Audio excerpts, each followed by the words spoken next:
Good evening and welcome to Special Report. I'm Tom Brokenjaw. Our top story tonight: a music conductor goes crazy while conducting. This happened just moments ago in Philadelphia. I would explain it, but we actually caught it on film. Let me warn you that what you're about to see may be inappropriate for younger viewers. Then again, some parents nowadays let their kids watch anything. Anyways, here it is.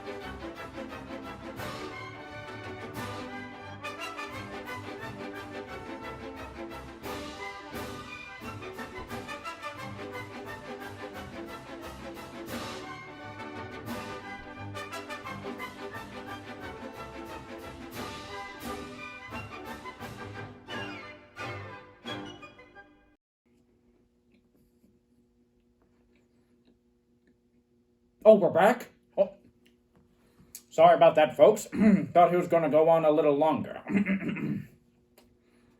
The man was immediately rushed to the hospital.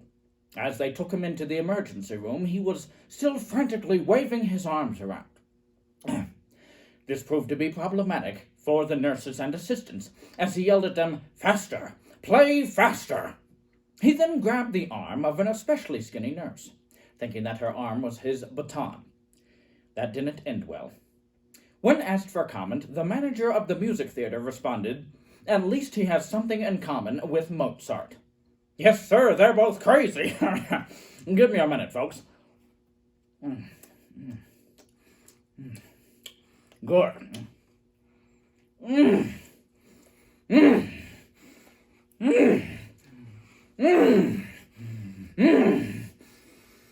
I'm ravenous like a wolf.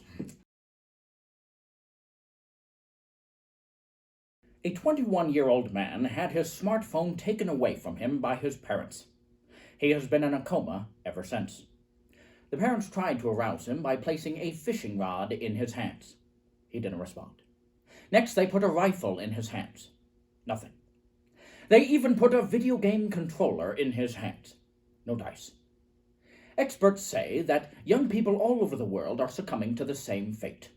The only remedy, they say, is to dress up like the Facebook, Twitter, and Instagram logos and dance in front of the comatose victim. Eventually, the victim will come to his senses and will probably embrace the logos. Folks, these are dark days we're living in.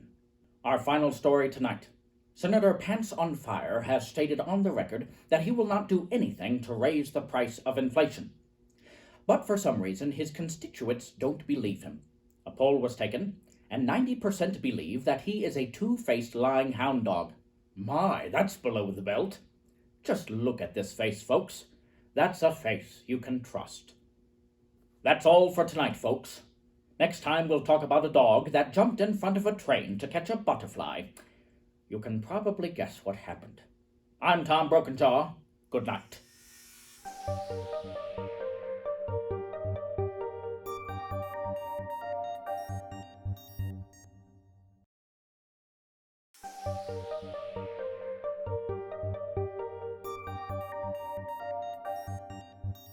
Good evening and welcome to Special Report. I'm Tom Brokenjaw. Our top story tonight: a feminist convention in New York was in panic during their lunch meeting. It seems that no one was able to open a jar of pickles. The police were called, but only police women were invited into the building. Suffice to say, they were also unable to open the jar. Panic ensued for over an hour until finally one lady took the jar across the street to her husband, who worked at the comic book store, and he was able to open the jar. When asked for comment, the president of the feminist organization said, "At least men are good for something." Well, I'm glad they're making some progress. A man in California proposed to his horse in order to marry the creature.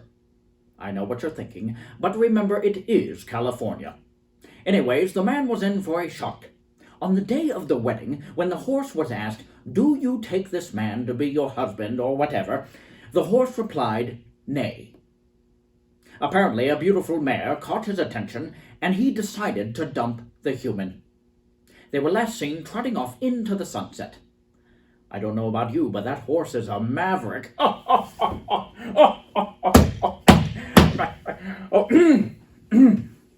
Folks, I'm so sorry. I just couldn't resist that one. Oh, but that's not the end of the story. The man, who seems to be very desperate, was last seen proposing to his pet rabbit. You can't make this stuff up, folks. And now, a word from our sponsor. Tonight's sponsor is Jupiter Face Cream. Are you horrified by how ugly you look in the mirror? Jupiter Face Cream is guaranteed to make you look slightly less ugly. If it doesn't work, you can get your money back and resume your ugly life. On a personal note, let me just say that I've been using this product and just look at what it's done for me. Yes. Jupiter Face Cream. Look like the stars. You're never too old for the Olympics. To the surprise of everyone, the Olympics Committee just announced that they will be adding shuffleboard to the next Olympic Games. The catch? Contestants must be over the age of 80 years old, 80. For more information, we go to our man on the ground, Greg Stanley. Greg, why is the Olympics Committee making a competition for old people? Good evening, Tom. I'll admit it's a little odd. I'm standing outside the Shady Vegetable Tree Nursing Home, and let me tell you, these folks are excited that shuffleboard will be in the next Olympics. The Olympics Committee has said that they want to be all-inclusive when it comes to competitions, and that includes old people. Since they play for hours a day, many old people are professional-level quality when it comes to the sport of shuffleboard. Why, this nursing home right here has a dozen people who are hoping to qualify for the upcoming Olympics. They're very excited, Tom. That's wonderful, Greg. Were you able to talk to any of those fine folks? I sure was. Why, here's one of the residents right now. What's your name, sir? I'm Henry. Tell us, Henry, are you hoping to try out for the upcoming shuffleboard competition at the Olympic Games? You betcha. I was in the war, you know.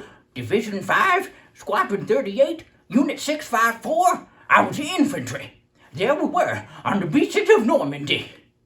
Sir? Gunfire was all around us. That's when my buddy Franklin was shot. I grabbed him. Franklin! But he didn't respond. So I ran up to those gunners and I smashed into them. I showed them no mercy. I said, "Die, dogs, pigs, snakes," something like that. Sir, thank you so much for your service, sir, but are you excited for the shuffleboard competition? Sure. There you have it, Tom. Thank you, Greg. It's wonderful that old people can finally compete at the Olympics.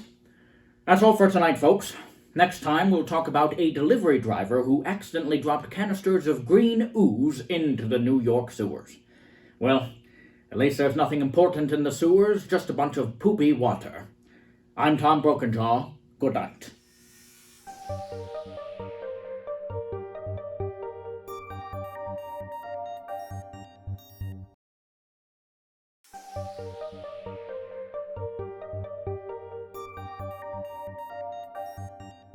Good evening and welcome to Special Report.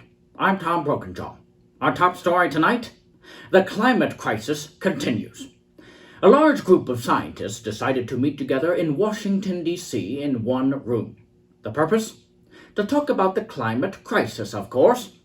Well, it started to get heated in there, and before long, scientists were passing out. Finally, someone had the bright idea to open a window. Paramedics were called, and a dozen scientists were taken to the hospital. The climate crisis is real, folks. Especially when you get a bunch of smarty-pants scientists in the same room together. Too much hot air. Believe it or not, a Middle East peace conference is happening right now in Morocco. Leaders from all 18 countries are coming together, although some are worried that a couple terrorists might slip in with suicide vests. Among those attending is Khalil al-Mushabadi. What kind of name is that? Also, there is Morad Ushusumati and, oh boy, Kwasa Ek Amuzalaki. Made it. Now, you'll be curious to know that leaders who are not attending include... You're kidding. Rehan Ibn Zulash Kamiski Shakil El Taco Kamaskimi? Are these real names?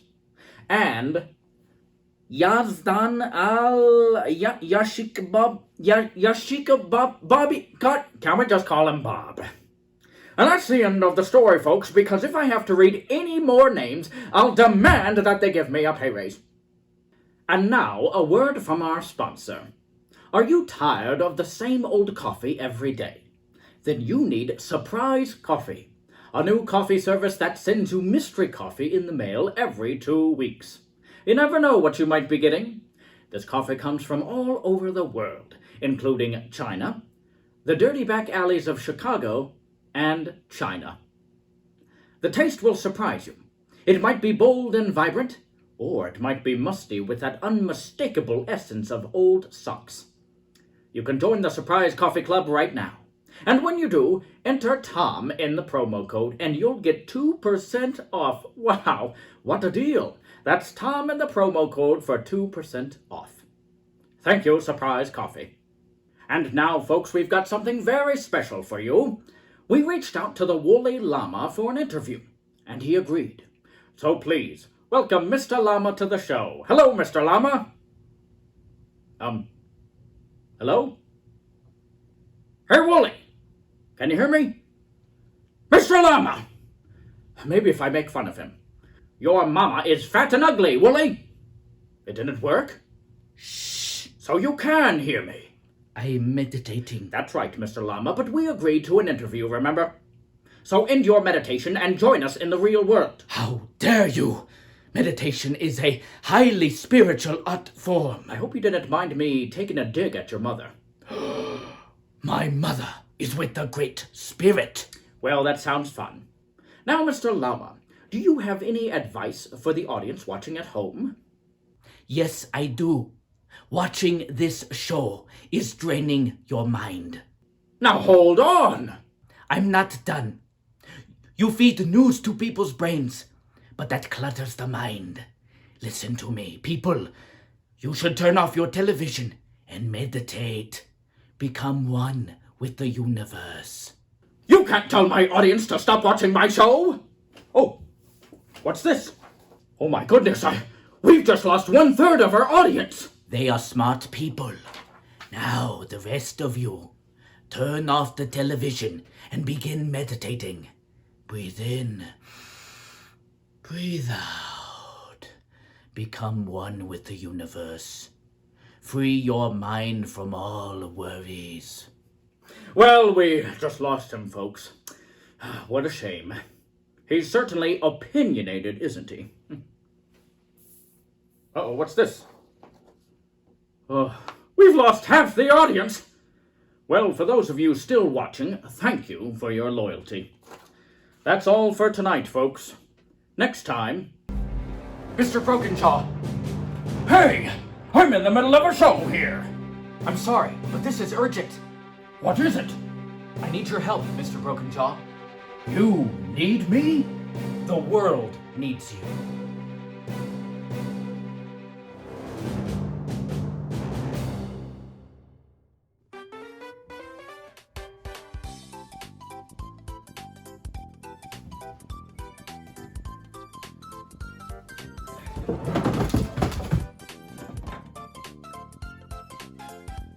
Good evening and welcome to Special Report. Good evening. I did the wrong voice. Good evening. Maybe if I make fun of him. Your mama is fat and ugly.